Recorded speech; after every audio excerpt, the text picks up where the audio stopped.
So the word hepatitis has to do, home base is the liver. Modes of transmission for HIV are also true for hepatitis C. Their immune system tries to fight it, and this battle goes on in a very silent way in their liver for 10, 20, 30, 40 years. And it may also be causing other problems. But what happens to some people is over time their livers scar, leading to cirrhosis. But it's only at that stage. Assalamualaikum warahmatullahi wabarakatuh. Jadi, saya akan menjelaskan tentang penyakit hepatitis. Secara garis besar, penyakit hepatitis menyerang sistem kerja liver dan diinfeksi oleh virus.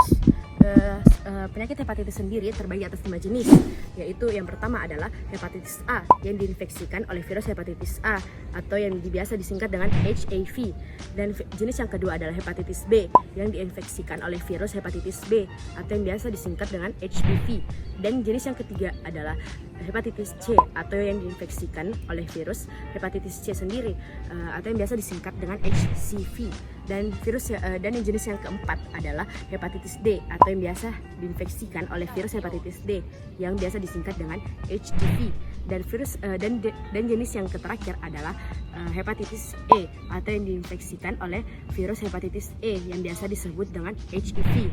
Sekian dari saya, selanjutnya akan dilanjutkan oleh rekan saya. Gejala-gejala penyakit memiliki kesamaan, antara lain menurunnya selera makan, demam, lesu, sakit perut, mual, muntah, rasa sakit, dan pada persendian timbulnya penyakit kuning dan buang air besar berwarna abu-abu. Sedangkan pasien yang harus menjalani rawat inap mungkin tak akan dapat beraktivitas sama sekali selama 32 hari, sebanyak 70-80%. Pasien penderita hepatitis ini terlihat kuning pada kulit dan matanya. Hepatitis juga dapat menyerang bayi yang sering memasukkan mainannya ke dalam mulut, rentan tertular penyakit hepatitis tersebut. Selanjutnya akan dilanjutkan oleh rekan saya. Cara penularannya, selain melalui makanan yang telah terkontaminasi virus, hepatitis A juga menular melalui minuman atau kontak langsung dengan penderita. Sementara tipe B menular melalui cairan tubuh. Bayi yang lahir dari ibu yang mengidapnya dipastikan akan menderita penyakit ini. Penularan juga bisa terjadi melalui hubungan seks dengan penderita, penggunaan jarum suntik yang sebelumnya digunakan oleh penderita, atau penggunaan peralatan lain seperti jarum tato atau jarum tindik. Selanjutnya akan dilanjutkan oleh rekan saya. Cara penanganan penyakit hepatitis, hingga saat ini belum ada pengobatan khusus untuk menyembuhkan penyakit ini. Tapi pasien yang menderita penyakit ini akan ditangani dengan istirahat yang total dan pemberian obat-obatan untuk meringankan gejalanya. Pasien akan sembuh setelah beristirahat total selama 2 minggu. Selanjutnya akan dilanjutkan oleh rekan saya. Gejala hepatitis yang tidak signifikan membuat penyakit yang satu ini sulit untuk terdeteksi. Bahkan, seringkali penderita hepatitis menyadari penyakit tersebut saat sudah kronis.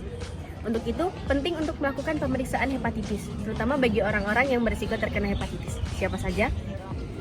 Yang pertama, keluarga penderita hepatitis. Kategori keluarga yang harus melakukan screening, setidaknya yaitu ayah, ibu, anak, dan saudara kandung. Yang kedua, petugas medis. Petugas kesehatan sebaiknya melakukan screening hepatitis, karena mereka memiliki kontak langsung dengan pasien dan alat medis, seperti jarum suntik. Yang ketiga, pengguna narkoba suntik. Orang yang pernah menggunakan jarum suntik, misalnya mantan pemakai narkoba dan sejenisnya, harus melakukan pemeriksaan hepatitis, karena jarum suntik yang tidak steril merupakan salah satu media penyebaran virus hepatitis. Cara pencegahannya yaitu dapat dicegah dan melakukan atau mendapatkan vaksinisasi anti hepatitis. Vaksinisasi ini sebaiknya diperoleh oleh mereka yang sering bepergian ke luar negeri dan penderita penyakit hepatitis. Mencuci tangan sampai bersih sesudah buang air kecil atau besar juga dapat mencegah timbulnya penyakit ini. Jadi, berikut tadi adalah pembahasan tentang penyakit hepatitis. Jadi marilah kita Menghindari penggunaan alat suntik bekas, mencuci tangan sebelum makan, menghindari narkoba, Menjaga pola hidup sehat. untuk menghindari hepatitis, mari hidup sehat. For all time's sake.